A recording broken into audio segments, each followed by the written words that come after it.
¿Cómo están amigos? ¿Cómo están? Sean bienvenidos a este espacio de No Apto para Cínicos dentro del canal de Sin Censura, en un proyecto de periodismo independiente que intenta abrirse paso en una coyuntura realmente complicada, porque se da la circunstancia de que aún tenemos frente a nosotros a ese conglomerado de medios, muchos de ellos corporativos, muchos de ellos convencionales, que siguen básicamente controlando el amplio espectro informativo a nivel nacional. Pero este proyecto precisamente pretende abrir brechas por donde sea necesario para que nuestra gente, el pueblo de México, esté bien informado sobre el acontecer nacional. Y bueno, vayamos sin más al tema que nos ocupa hoy. Hoy quisiera hablarles de cómo se ha adelantado esta danza de los presidenciables, de las llamadas corcholatas, como el presidente alguna vez se refirió a ellos. No es una sorpresa que de alguna manera se hayan adelantado los tiempos, porque la propia historia y la forma en que el tren de la historia ha acelerado su paso, no solamente en México, sino en todo el mundo, obliga a que estos precandidatos a la nominación del movimiento Morena, pues comiencen a tomar medidas, comiencen a preparar su estrategia para ver quién se hace con la nominación de Morena para suceder a Andrés Manuel López Obrador, un hombre que apenas hoy volvió a reiterar que él no piensa reelegirse en el cargo, que él sigue creyendo en el principio de la no reelección, porque, insiste, es necesario que si queremos consolidar una democracia, es importante dar paso a nueva sangre, a nuevos proyectos. Claro, con el objetivo que ha marcado su movimiento de buscar el fortalecimiento de la soberanía de México en el ámbito de las energías, de los yacimientos estratégicos, en el ámbito de un estado del bienestar más fortalecido en materia de sanidad, educación, incluso pensiones no contributivas para aquellas personas de la tercera edad que ya dieron lo mejor de sí para su país. Así es que yo creo que el presidente ha dejado muy en claro cuál tendría que ser la carta de navegación de aquel o aquella candidata que lo suceda en la presidencia de México de cara a las elecciones generales en 2024. Y desde el pasado viernes, desde el pasado fin de semana, comenzó el run run de una reunión que habría tenido el presidente con los senadores de Morena, pero también con 4 de los aspirantes a la presidencia de la República. Y según reportes de prensa, en esta reunión el presidente les habría instado a que se pongan de acuerdo, que todo Morena se pongan de acuerdo para que en un plazo de al menos 3 meses eh, todos se pongan listos para darle el pistoletazo de salida a esta lucha por la sucesión presidencial. Una lucha, una batalla que por cierto ya ha tenido sus escarceos, ¿no? Y precisamente el diario El País consignaba esta noticia en el sentido de que el presidente se habría reunido con Marcelo Ebrard, Adán Augusto Hernández López, con Claudia Sheinbaum y con Ricardo Monreal para instarles a que se pusieran de acuerdo, que se organizaran para que pues se pusieran todos de acuerdo y en última instancia, que eso va a ser lo más complicado, aceptaran el resultado de la encuesta que él propone para decidir el nombre y el rostro de quien lo sucederá en el cargo. Aquí vemos cómo en esta noticia el presidente instó a los candidatos de Morena, a los que aspiran a la presidencia, en iniciar esta carrera en 3 meses y les pidió también un llamado a la mesura. Es decir, traducción, por favor, no se arañen mucho, muchachos, por favor. No se metan el pie entre ustedes porque de ello depende, porque parece mentira. Dice un viejo dicho que los electores confían en un partido que esté unido antes que en uno que esté dividido, que esté marcado por luchas intestinas. Así es que se va a poner muy interesante, muy interesante. Bueno, y una vez que Andrés Manuel López Obrador, digamos, les pidió que se pusieran de acuerdo, el primero que de alguna manera hizo su primer movimiento fue Marcelo Ebrard. Sí, ayer vimos cómo Marcelo Ebrard daba a conocer la renuncia de una de sus colaboradoras más cercanas, que ayer anunciaba su renuncia a una subsecretaría de Relaciones Exteriores para dedicarse por entero a esta campaña o pre-campaña de Marcelo Ebrard.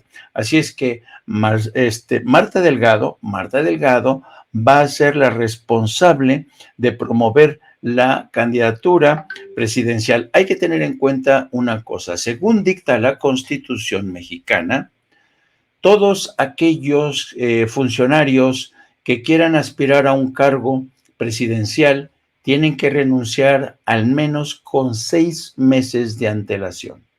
Por eso el presidente les instó a que en 3 meses, es decir, por ahí de julio, agosto próximos, estos candidatos se lancen ya en esa lucha por la presidencia.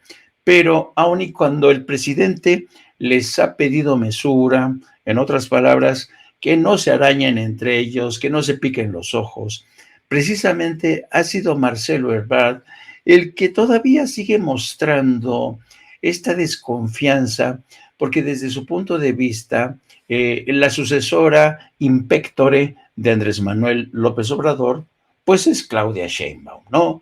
A quien muchos consideran la niña consentida del presidente. ¿Tendrá razón Marcelo Ebrard en quejarse en este sentido? Miren, ayer mismo en una declaración ante medios de comunicación, Marcelo Ebrard se quejaba y decía, bueno, si es Claudia, entonces, ¿para qué hacemos la encuesta? ¿No? Y es de esta manera que Ebrard insiste una y otra vez definir las reglas para la elección del candidato. Y así se ha ido pronunciando una tras otra. No es la primera vez, por cierto, en la que Marcelo Ebrard pide que el piso sea parejo. Hay otras declaraciones de Ebrard que han salido, por ejemplo, en Twitter, en la que se queja de nueva cuenta y que quiere que las reglas sean claras. Por ejemplo, lo que les ha, según ha dicho medios de comunicación, él se ha comunicado con Mario Delgado para decirles que por favor que las reglas sean claras. Vamos a escuchar lo que Marcelo Ebrard le ha pedido a los dirigentes de Morena. Entonces el presidente ya dijo, a ver, yo no voy a decidir, va a decidir el pueblo. Ustedes, Morena, decidan cómo lo van a hacer.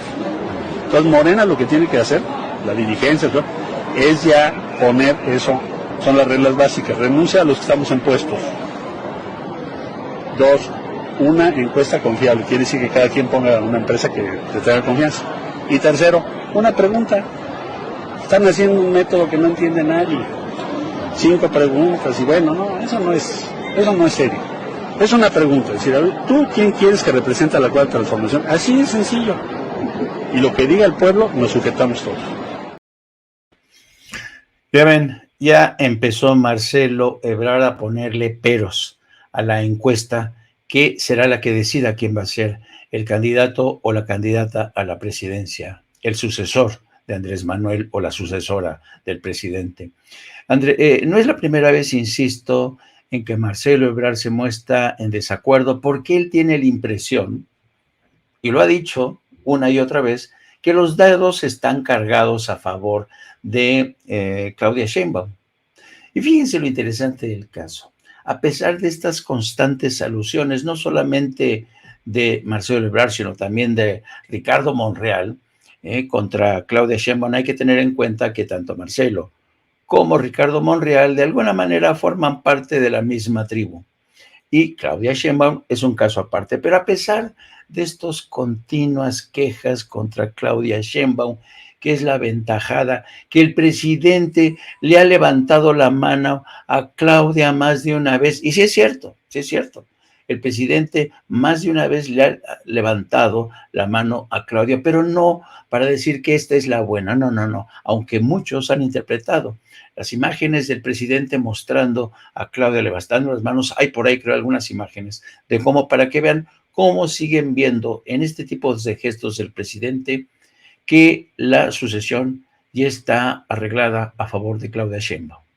Pero también no se puede negar que Claudia Sheinbaum es por mérito propio una de las más firmes aspirantes a la sucesión presidencial. Miren, por ejemplo, las encuestas, si es que queremos hacerle caso a las encuestas, en todas ellas es Claudia Sheinbaum la que sigue estando a la cabeza.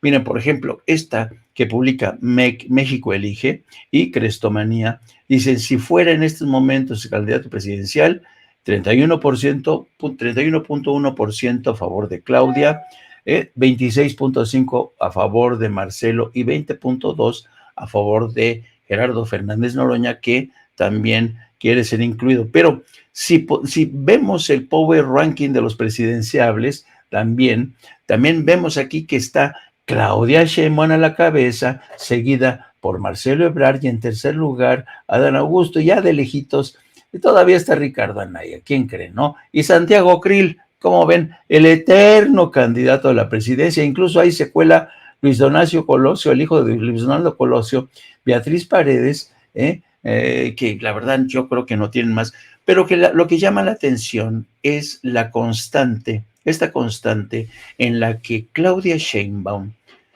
sigue encabezando todas las encuestas, ¿no? Por ejemplo, aquí otra vez Sheinbaum lidera la contienda interna de Morena. Es decir, esto hasta el momento, en este momento que le estamos hablando, inicios de mes de mayo, Claudia Sheinbaum sigue siendo la gran favorita. ¿Y por qué? Por múltiples razones. Por su buen hacer como jefa de gobierno, por su propia trayectoria, su propio perfil de Claudia Sheinbaum. Yo no sé, y fíjense que este es un dato poco conocido, yo no sé si ustedes sabían que Claudia Sheinbaum y un equipo de científicos que trabajaban con ella fueron depositarios del Premio Nobel de la Paz en 2007. Este es un dato poco conocido. Miren, este dato de Claudia Sheinbaum, creo que hubo en una entrevista un corto con creo que la televisión, creo que La Octava, en la que le hacen una corta entrevista y ella recuerda, evoca cómo recibió efectivamente ese Premio Nobel de la Paz. Amigas, amigos, continuamos con esta entrevista especial con la doctora Claudia Sheinbaum, jefa de gobierno de la Ciudad de México, que además de ser jefa de gobierno de la Ciudad de México, durante muchos años se ha especializado en temas de defensa del medio ambiente, en los hechos. Fuiste parte integral del panel intergubernamental del cambio climático del 2007, Sí. que ganó el Premio Nobel de la Paz, ¿no? Sí, el panel intergubernamental de cambio climático son expertos académicos que convoca la Convención Marco de Cambio Climático de Naciones Unidas. Entonces son convocados por Naciones Unidas y producen un reporte cada 3 años. ¿Por qué ganan el Premio Nobel? Se ganó el Premio Nobel de la Paz a este grupo de científicos del que formé parte. Después todavía estuve, hasta antes de ser jefa delegacional de Tlalpan, estuve todavía en el IPCC. Y se gana porque pues, los que revisan el Premio Nobel de la Paz deciden, de la Academia de Suecia, pues deciden que una parte elemental para construir la paz tiene que ver con disminuir las emisiones de gases de efecto invernadero y que no haya cambio climático, ¿no? Porque todo aquello produce migraciones, en fin, todo lo que significa violencia. Ahí tienen, este es un dato realmente poco conocido en el historial de Claudia Sheinbaum, una mujer que fue activista universitaria, realmente una mujer con una carrera fascinante, si la comparamos su trayectoria con algunas candidatas de la oposición o que quieren ser candidatas como Lili Telles, ya saben, toda esta gente que quiere ser también presidenta de México, pero no tiene nada que ver. Miren aquí a Lili Telles, a Claudia Ruiz Massieu, a toda esta gente que quieren ser presidentes, pues la verdad, ninguno de estos candidatos que están en el bolsillo de Claudio X, realmente le llega a los talones de Claudia Sheinbaum, que, insisto, se mantiene como una de las más firmes apuestas para suceder a Andrés Manuel López Obrador. ¿Está México listo para una mujer presidente? Yo digo que sí. Francamente, yo considero que México está listo. Después de todo, pónganse a pensar en lo siguiente. Muchas de las empresas en México, grandes, medianas y pequeñas, hoy son administradas por mujeres. Muchas de las cabezas de familia en México, es realmente un porcentaje impresionante. Muchas de las familias en México tienen como cabeza a mujeres, sobre todo familias monoparentales, que son capaces de sacar adelante a sus hijos, darles escuela, estudios, todo. Así es que las mujeres de México, yo creo que ya merecen una oportunidad para demostrar una valía que desde hace mucho se viene demostrando. Así es que yo creo que en caso de que sea Claudia, creo que México sí que está preparado para esta candidatura. Y lo que es más, fíjense, Claudia Sheinbaum acaba de dar a conocer que fue abuela. Ya fue abuela, lo dio a conocer a través de su cuenta de Twitter, y realmente es fascinante que esta mujer, que ya es abuela, se convierta finalmente en presidenta de México. Digo, eso es, sí, así lo decide Morena y así lo decidimos la mayoría de los mexicanos. Aquí vemos la imagen, dice, ya soy abuela, lloro de felicidad. Sheinbaum da la bienvenida a su nieto Pablo. ¿Qué tal? La abuela Sheinbaum.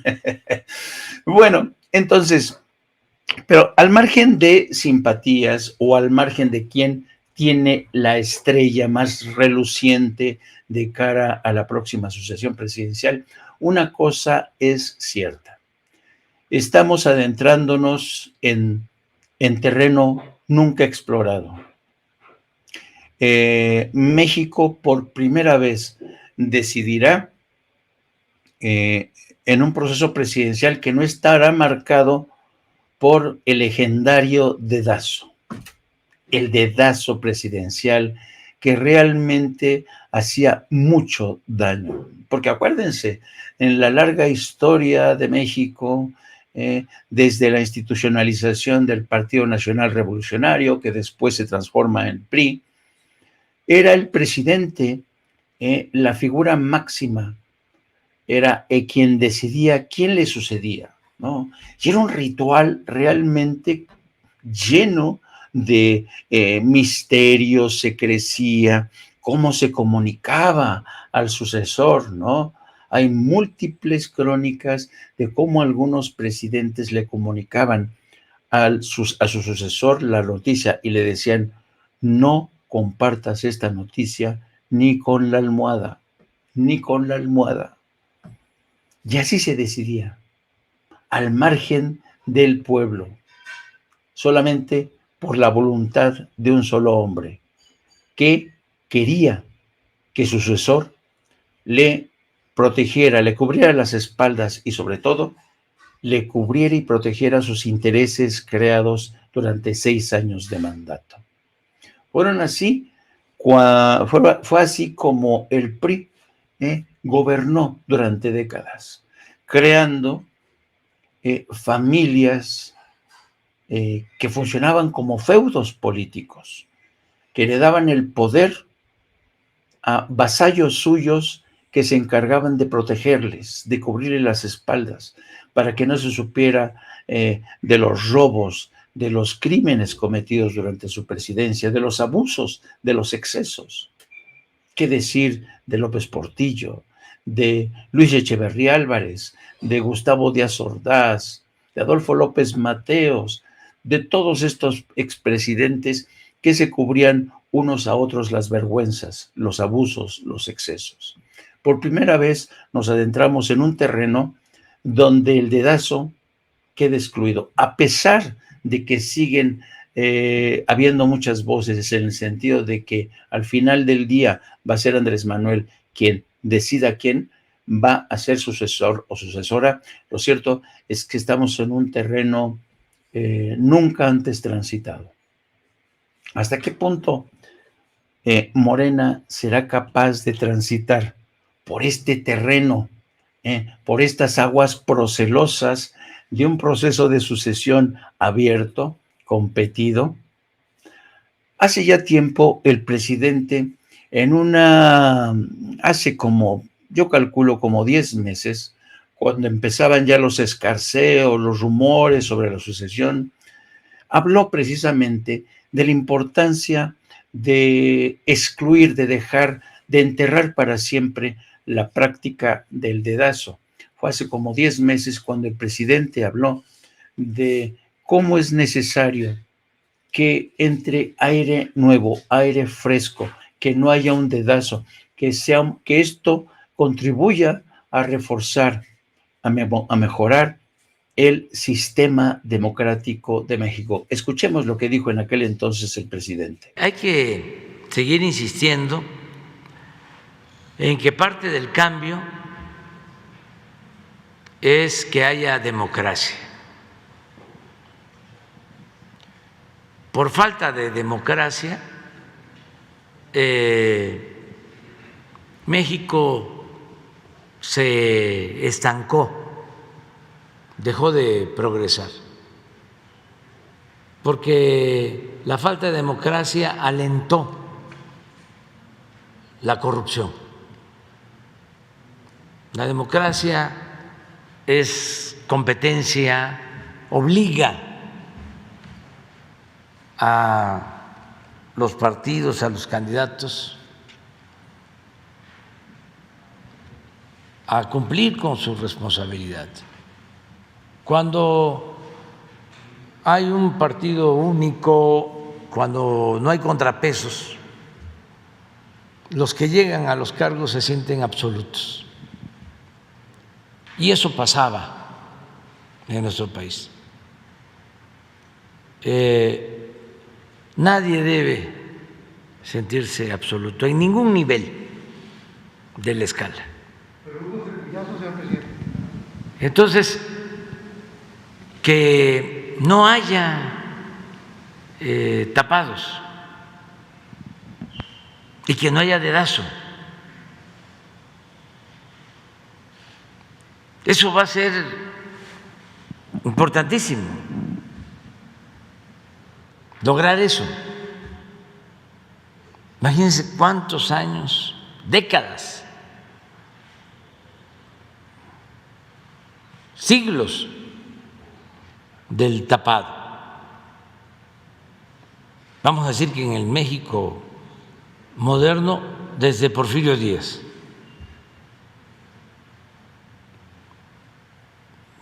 desde que él impuso a su compadre Manuel González. Pero eso fue en 1880. Y de ahí el tapado y el tapado.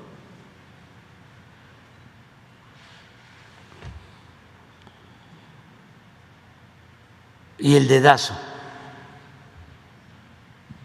A ver, ¿a quién va a dejar el presidente? Porque también en el porfiriato se definió esa regla, no escrita. El presidente pone al siguiente, pone a los gobernadores, pone a los diputados, pone a los senadores. Y los gobernadores hacen lo mismo. Ellos dejan.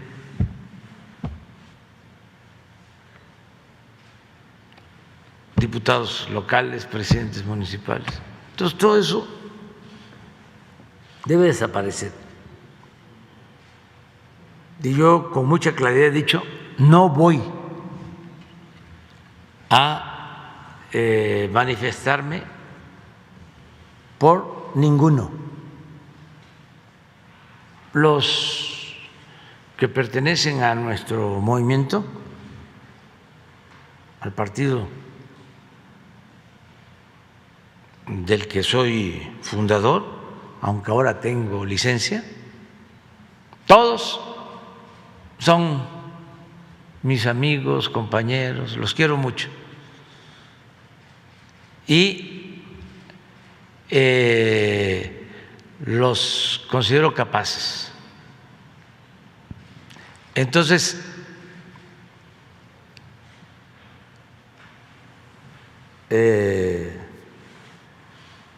va a haber de mi parte una actitud de respeto por todos ellos. Claro. Por todos ellos. Y ya lo he dicho, o sea, como una recomendación, si se ajustan a lo que establece el estatuto, se puede resolver con una o con dos encuestas. Que si hay 10, porque no nada más hay 3 o 4 o 5, van a salir y todos tienen derecho. Se hace una encuesta, ya de esos 10, los 3 mejores o los 2 mejores, conforme al acuerdo que tengan, ¿quién decide? Pueden inscribirse a 50, ¿no? Para ir a la encuesta, algunos para que quede constancia en el currículo. Pero pues los órganos de dirección del partido o de cualquier partido, los consejos del partido deciden, a ver, de estos 50 vamos a elegir a 10 porque son más representativos, o si se elige a esos 10 y esos 10 van a la encuesta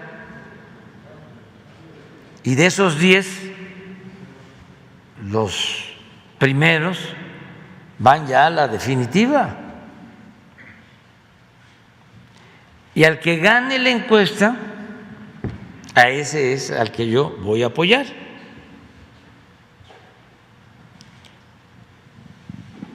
Una compañera o un compañero. A ese es el que voy a apoyar.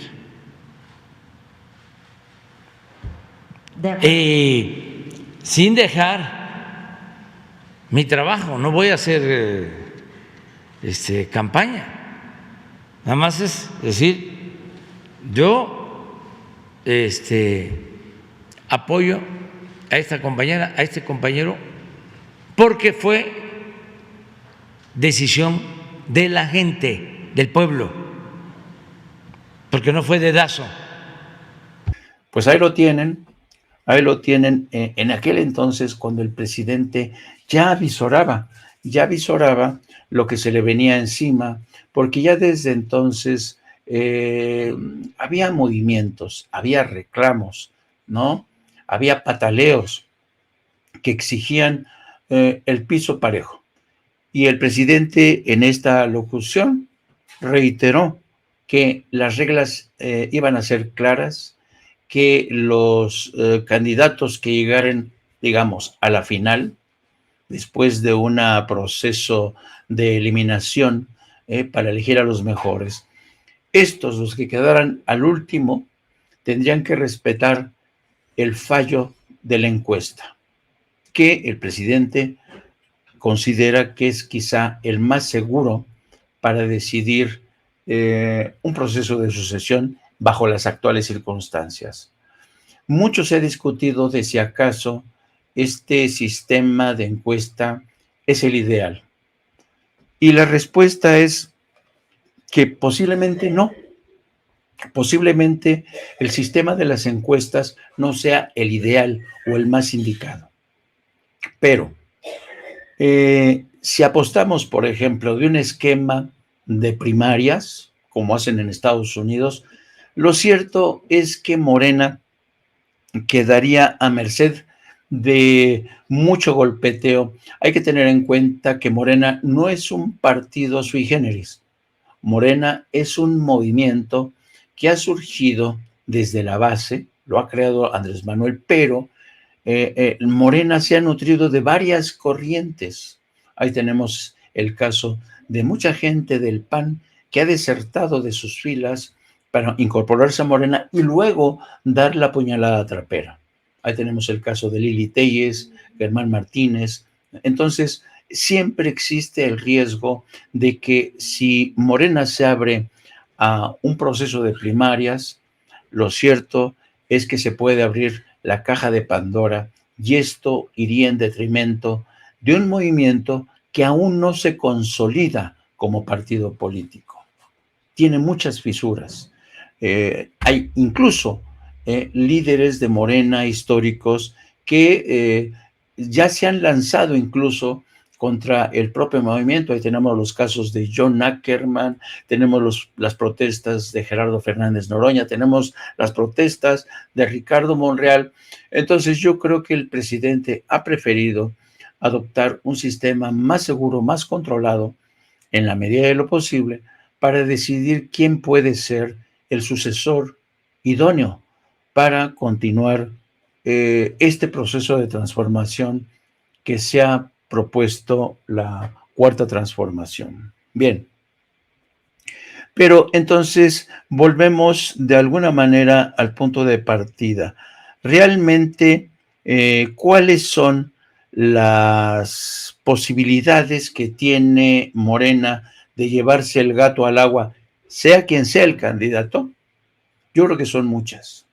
Y la oposición lo sabe. Sabe bien que en el 2024 va a ser muy complicado, que cualquier candidato que elija la oposición lo va a tener muy difícil frente a este grupo de presidenciables, ya sea Claudia Sheinbaum, ya sea Dan Augusto, ya sea Marcelo Ebrard. Lo tienen muy complicado, porque volvamos a la fotografía de estos candidatos, creo que fueron 12 o 13, que les dio su bendición Claudia X González, ¿no? Cuando comparecen todos ellos alzando el brazo, miren a quién tienen aquí, a Silvano Aureoles, por Dios, ¿no? A Santiago Krill, no, no, no, no, al hijo de Miguel de la Madrid, Enrique de la Madrid, a Lili Telles, a Claudia Ruiz Maceo, a la señora de esta del PRI que fue embajadora en Brasil. En fin, yo va a ser muy complicado que cualquiera de estos candidatos realmente le serruche el piso al cualquier candidato que surja de la encuesta de Morena. Y ellos lo saben bien. Ellos saben bien, Claudio X, a pesar de que tenga este discurso triunfalista con este tipo de eventos, realmente, en donde más que cierre de filas, como vemos en la fotografía, yo creo que es más bien un acto que pone en evidencia la promiscuidad política en la que se ha visto inmersa la oposición. ¿Por qué? Porque no hay un proyecto, no hay un proyecto claro. Imagínense qué tipo de proyecto va a presentar una oposición que es de chile, de dulce, de manteca. ¿Qué proyecto pueden tener en común estas formaciones políticas tan disímbolas, digamos, en términos históricos, ¿no? Pero tan cómplices en temas tan recientes como puede ser el robo, el asalto a la nación que perpetraron durante los gobiernos del PRI y del PAN, traicionando incluso la promesa de una transición a la democracia que tuvo entre sus manos esa oportunidad Vicente Fox y la dejó pasar. Y no solamente la dejó pasar, sino que además aprovechó los 6 años de su presidencia para robar, para dar protección a cárteles de la droga, para beneficiar a los hijos de su esposa, Marta Sagún. Vergonzoso. Yo creo que Vicente Fox ha sido, junto con Felipe Calderón, de los peores presidentes en la historia de México. Bueno, pero fíjense incluso cómo en este proceso de sucesión presidencial, alguien como Claudia Ries Massieu, que es sobrina de Carlos Salinas de Gortari, se atreve a presentarse y todo el mundo sabe que detrás de ella está Carlos Salinas de Gortari. ¿Ustedes creen que la gente van a apostar por la sobrina de Carlos Salinas de Gortari, que es uno de los principales sospechosos en el asesinato del padre de Claudia Ries Massieu? Es que, de verdad, el PRI, además con personajes como Carlos Salinas de Gortari, que se decidió exiliarse, tiene una residencia en Londres, ahora ya se sabe que se nacionalizó español, que va a tener una segunda residencia en España, lo mismo que Enrique Peña Nieto, todos estos expresidentes que se exilian porque saben muy bien que podría haber causas pendientes en su contra por delitos de enriquecimiento inexplicable y en el caso de Carlos Salinas de Gortari por crímenes políticos que él mismo se encargó de encubrir. Y qué decir de la relación de su hermano Raúl Salinas de Gortari, que fue uno de los principales socios de los cárteles de la droga de Colombia. Y así quiere el PRI, así quiere el PAN, que se les considere a estas gentes como aspirantes legítimos. ¿Ustedes creen que estos candidatos como Silvano Aureoles va a recabar el apoyo del pueblo de México después de haber demostrado el mal manejo como gobernador de Michoacán, con un escándalo de enriquecimiento inexplicable, con uno de los índices de violencia increíbles en ese estado? Así es que yo creo que está claro que en el 2024, francamente, lo tienen, realmente muy complicado esta gente ¿cómo se llama? Del PRI, del PAN, para tratar realmente de conseguir llevarse el gato al agua en 2024. Lo que sí van a tratar de hacer es tratar de mantener una posición en la Cámara de Diputados, que es donde se corte el bacalao, es decir, el bacalao presupuestario, quiero decir. Ellos quieren tener mayor fuerza, por eso es importante, para evitar la serie de espectáculos bochornosos como que bloquean la tribuna del Senado o hacen sus shows en la Cámara de Diputados, votar por la mayoría de Morena en el 2024 y en el Estado de México. Pero mientras empieza la carrera de a verdad en esta recta final donde los presidenciables que tienen posibilidades, me refiero a los candidatos de Morena, que no pueden estar en el cargo 6 meses antes de las elecciones, tendrán que renunciar 6 meses como mínimo, pero antes de esto ya han comenzado a producirse los adelantos, los avances de esta contienda presidencial entre Marcelo, Ricardo Monreal y Claudia Sheinbaum. Por ejemplo, hay algunos tweets donde ya, por ejemplo, la gente de Monreal la gente de Marcelo Ebrard ya comparece en programas de televisión para tratar de, saben, sacar ventaja, ¿no? Aquí está en la octava, como ven como el equipo de Marcelo Ebrard ya se presentan así como los más capacitados y se lanzan contra Claudia Sheinbaum porque dice que Claudia Sheinbaum no tiene propuestas. Bueno, decir que Claudia Sheinbaum no tiene propuestas es demasiado pronto, ¿no? Entonces, vamos a ver cómo se multiplican este tipo de contiendas, ¿saben?, de equipos de uno y otro candidato apareciendo en los medios, echándoles porras, debatiendo, las famosas talking heads, que dicen las cabezas parlantes, defendiendo a cada uno de sus candidatos, echándoles porras. No, que Marcelo es muy guapo. No, que Marcelo tiene más experiencia porque él fue el encargado de apaciguar a ese león llamado Donald Trump. Y Claudia Sheinbaum, pues sí, lo que sea, pero yo fui la jefa de gobierno de una de las ciudades más pobladas del mundo. Yo creo que la Ciudad de México es una de las desafíos para gobernar. Como gobernante de la Ciudad de México, realmente la Ciudad de México representa uno de los desafíos mayores. Quien haya gobernado la Ciudad de México está preparado para gobernar el país. ¿Por qué? Porque la Ciudad de México es un microcosmos de todo lo que es México, un desafío en materia de seguridad, transporte, vialidad, derechos humanos, derechos de la mujer, en fin, la Ciudad de México realmente supone un reto en términos de gobernabilidad.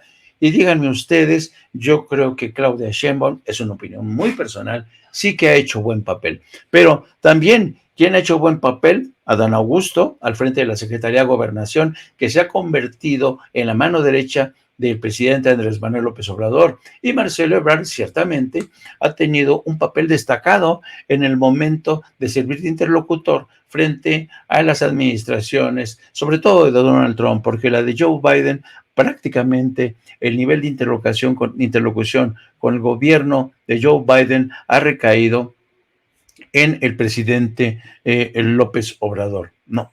Bueno, pero fíjense bien, si me lo permiten, vamos a tratar de hacer una suerte de comparación. Esta es una suerte de comparación. Por ejemplo, ya vimos que hay esta disputa cerrada entre dos punteros como Marcelo Ebrard y Claudia Sheinbaum, pero también un aspirante que está dando muestras de tener y gozar incluso de simpatías es Adán Augusto. Hace muy poco, Adán Augusto compareció en el estadio de béisbol Alejandro Harp Helio, y fíjense que hubo imágenes que quisieron manipular para presentar al secretario de Gobernación como un personaje no querido. Hubo abucheos, pero estos videos también fueron editados y no sacaron la otra parte en la que Adán Augusto es rodeado por gente que le pide sacarse una, ¿cómo se llama? Ay, pues una fotografía con él. Vamos a ver si tenemos algunas imágenes de esto.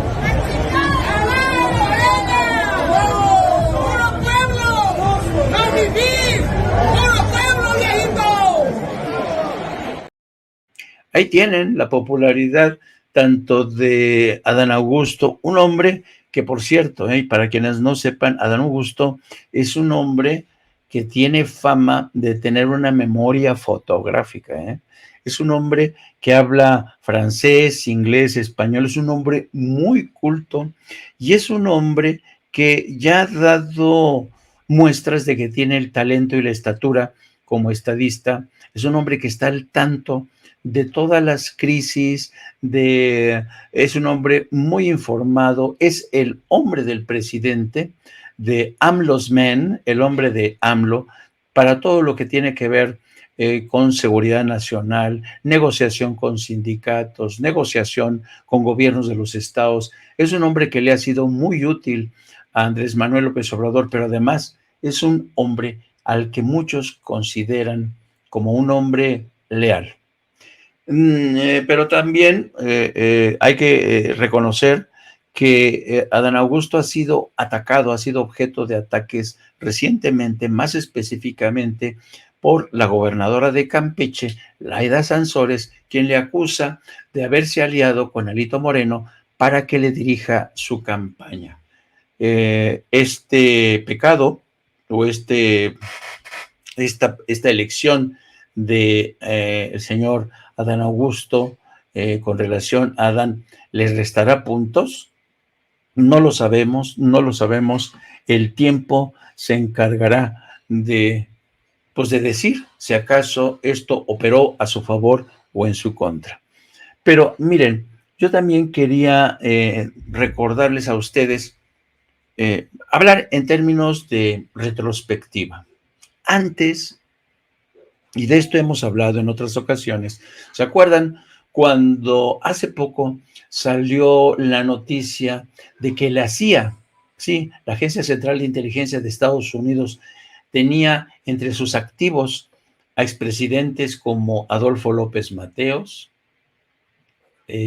o a Gustavo Díaz Ordaz, o a Luis Echeverría, ¿se acuerdan? Bueno, esto es muy interesante lo que voy a comentar.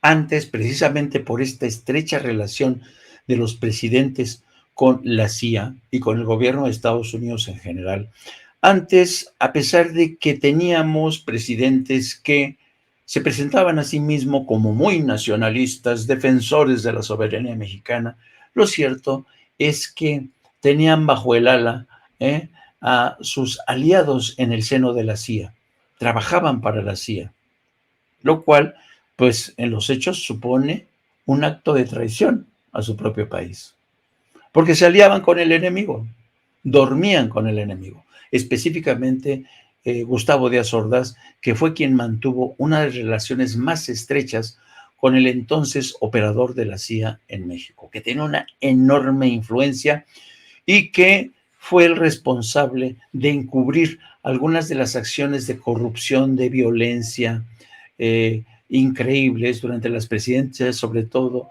de Gustavo Díaz Ordaz y de Luis Echeverría y también de José López Portillo. Pero a donde voy es que antes, y esto lo decía el propio Luis Echeverría, antes, en todo proceso de sucesión a la presidencia, se tenía que contar con la bendición de Washington. Palabras de Luis Echeverría, no me lo estoy inventando.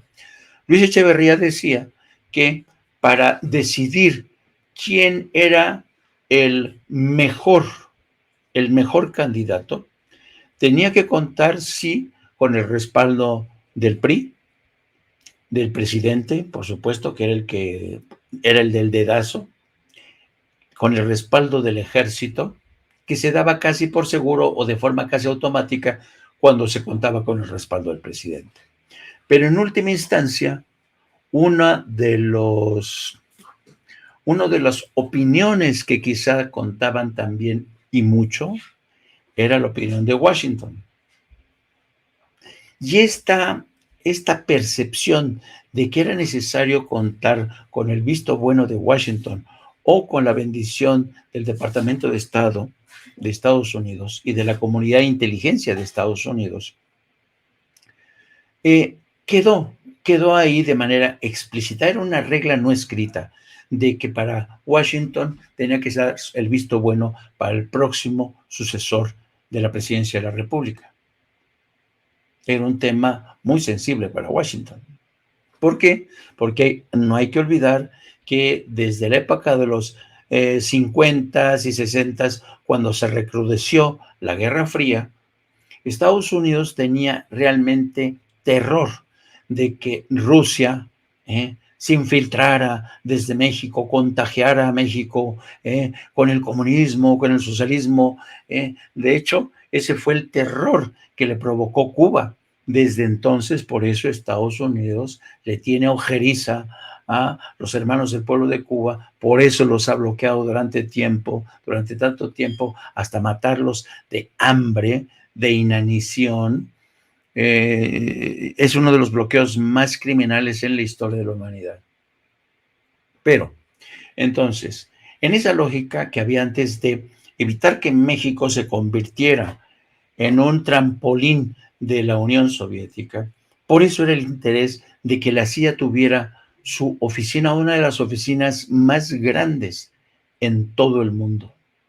Y así lo hizo desde la presidencia de López Mateos, cuidando el patio trasero bajo la presidencia de Gustavo Díaz Ordaz, Luis Echeverría, José López Portillo, etcétera, etcétera, etcétera. Bueno, esta tradición ha quedado así, incluso todavía hasta la presidencia de Enrique Peña Nieto.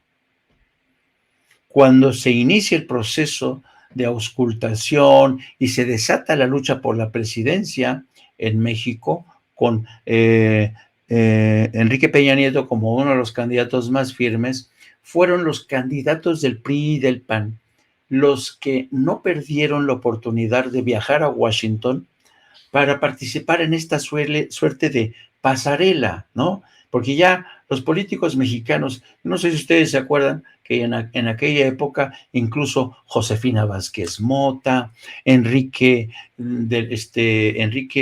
Peña Nieto, iban de gira artística a Washington, se entrevistaban con medios de comunicación, participaban en mesas redondas, en think tanks. Yo recuerdo todavía que Enrique Peña Nieto fue a dar una conferencia a la Universidad de Georgetown, participó en una conferencia, mesa redonda, en el Instituto México de Centro Woodrow Wilson. Josefina Vázquez Mota también fue a participar en varias mesas redondas. El caso es que lo que tenían que hacer ellos es participar en esta suerte de pasarela para que Washington les revisara, ¿no? Hasta qué punto eran material presidenciable, como dicen en Estados Unidos. Y en aquel entonces, el Departamento de Estado llegó a la determinación y a la decisión de que Enrique Peña Nieto era el elegido y le dieron su bendición. ¿Saben? Desde el convencimiento de que Enrique Peña Nieto había roto con los viejos dinosaurios del PRI, ¿sí? Creyeron que Enrique Peña Nieto, fíjense nada más, la miopía del Departamento de Estado, porque yo estuve ahí, platiqué con gente del Departamento de Estado y ellos me dijeron a mí, que ellos creían que Enrique Peña Nieto no tenía ya que ver nada con los viejos dinosaurios del PRI, que él representaba una nueva generación, que era capaz de regenerar, de hecho, que ya había regenerado al viejo PRI. ¿Saben? Es un poco como la historia que ahora nos quiere vender Alejandra del Moral en el Estado de México, diciéndonos que ella no tiene nada que ver con el señor Montiel, ¿no? Que no, yo no tengo nada que ver con el Grupo Atlacomulco, por Dios, no, eso es el pasado, yo ya represento al nuevo PRI en el Estado de México. Sí, chucha, le dicen ya a estas alturas muchos electores en el Estado de México que le han dado la espalda por adelantado. Qué malo que no ocurrió así con Enrique Peña Nieto y la percepción que en aquel entonces tenían de él en Estados Unidos. Pero fíjense lo interesante de este caso. Esta mañana, el presidente, a mí me sorprendió, francamente, me sorprendió que el presidente fuera hoy demasiado explícito cuando habló de la protesta que ha presentado ante el presidente de Estados Unidos por la política injerencista del Departamento de Estado. Ustedes saben que en días pasados el presidente lamentó que el USAID, que es básicamente el brazo del Departamento de Estado, es esta agencia que se encarga de dotar de fondos a organizaciones en el extranjero para promover la democracia, para robustecer la democracia, que sigue inyectando fondos a organizaciones como Mexicanos contra la Corrupción, que fundó y creó Claudia X González, ya sabemos con qué propósitos, ¿no? Y que dirige ahora la señora Amparo Casar. ¿Y qué pasó con esta organización de México Evalúa, ¿no? También, que va a recibir fondos de USAID. Entonces el presidente narró esta mañana cómo en una conversación en corto, por separado, con Elizabeth Sherwood, que es la representante de la Casa Blanca para hablar de estos temas que son muy sensibles, muy peliagudos, que tienen que ver con la colaboración de ambos países en la lucha contra el tráfico de fentanilo, tráfico de armas y migración. Al margen de esta reunión, el presidente tuvo una parte, un tete a tete, un cara a cara con Elizabeth Sherwood, en el que le transmitió su molestia porque el Departamento de Estado siga financiando a estas ONGs que no es que sean ONGs, sino que son organizaciones que de forma abierta, se encargan prácticamente de hacerle el trabajo a sucio a cooperativas, a organizaciones, a corporaciones de Estados Unidos, pero también a sus extensiones de intereses creados aquí en México, que van en contra de la agenda de la Cuarta Transformación. Esto es algo inédito, inédito. Vamos a escuchar lo que el presidente habló en relación a esta protesta y a la carta que le envió al presidente Joe Biden. Ofrezco disculpas, pero la vida pública tiene que ser cada vez más pública, y en Estados Unidos y aquí en México siempre se debe de poner por delante la libertad. Entonces, le dices a Laurita que nos las mande y la vamos a poner aquí. Esto por el financiamiento a estas organizaciones. Y ojalá y hagan algo. ¿Mande? ¿Cuándo le manifestó esto? Pues que, como digo en la carta, que ella estaba segura de que el presidente Biden no estaba enterado. ¿Cuál fue la reacción de la representante de Estados Unidos? Pues que lo lamentaba mucho, porque eso no tiene que ver con las buenas relaciones que se están. Es breve la carta.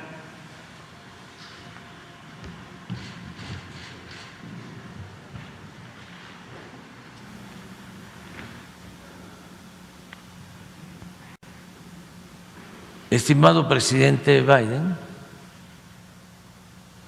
con mucho gusto hemos recibido a la señora Elizabeth Sherwood Randall,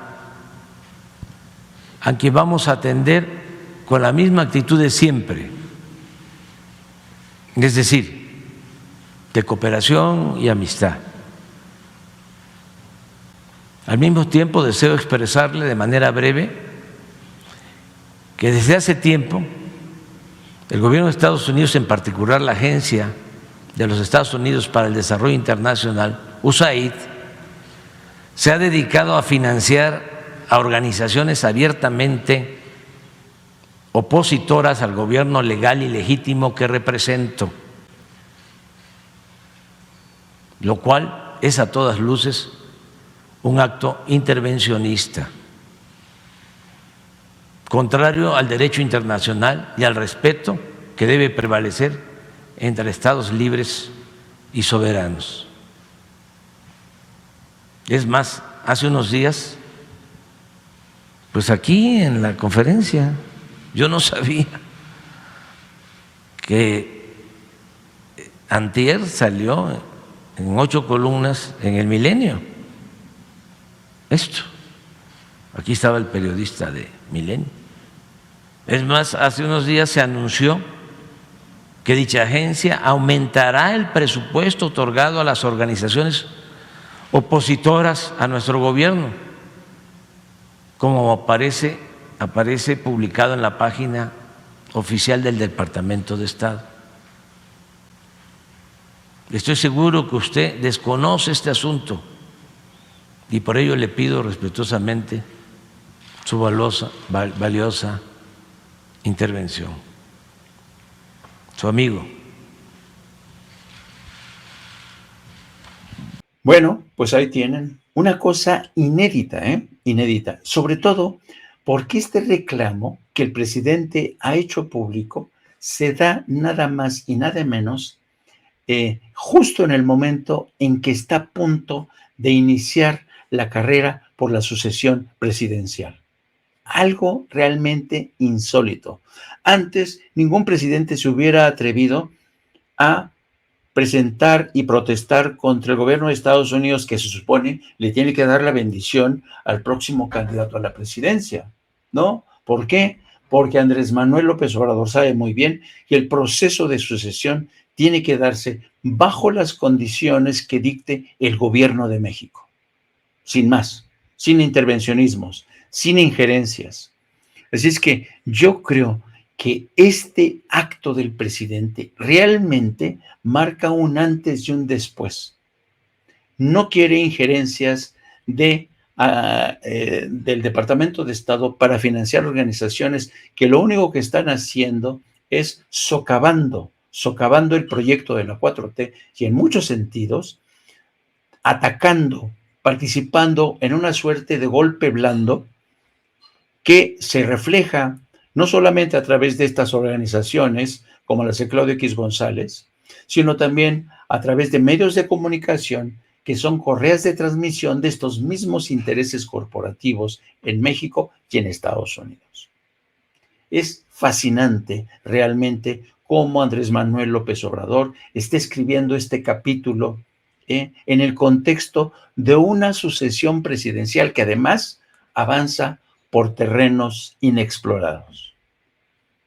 Yo creo que es muy importante, queridos amigos, que tengamos en cuenta que lo que va a pasar en el curso de los próximos meses va a ser de fundamental importancia para México, para el futuro de su soberanía, para que el próximo presidente o la próxima presidenta tenga la autoridad, la independencia y el respaldo del pueblo de México para mantener esta línea de independencia y de soberanía frente al vecino del norte. Que no, por favor, no quiero que vean esto como un programa antiestadounidense, porque yo creo que hay que tener en claro que desafortunadamente en Estados Unidos, a pesar de que el pueblo de Estados Unidos tenga muchas cosas en común con nosotros, desafortunadamente, como ha dicho el presidente, la administración del gobierno de Estados Unidos todavía se deja llevar por viejas prácticas, particularmente la comunidad de inteligencia, que yo lo he dicho una y otra vez. La comunidad de inteligencia en Estados Unidos tiene vida propia. Es el gobierno en las sombras de ese país. Y por eso estas continuas disputas. Por eso es importante que el presidente de México ponga un pie firme y no permita que se repitan estas acciones de injerencismo en México, que eso va a obrar a favor de quien encabece el próximo gobierno de la República con el respaldo, eso sí, de la mayoría del pueblo de México. Bueno, pues hasta aquí llegamos, queridos amigos. Les agradezco infinitamente su atención.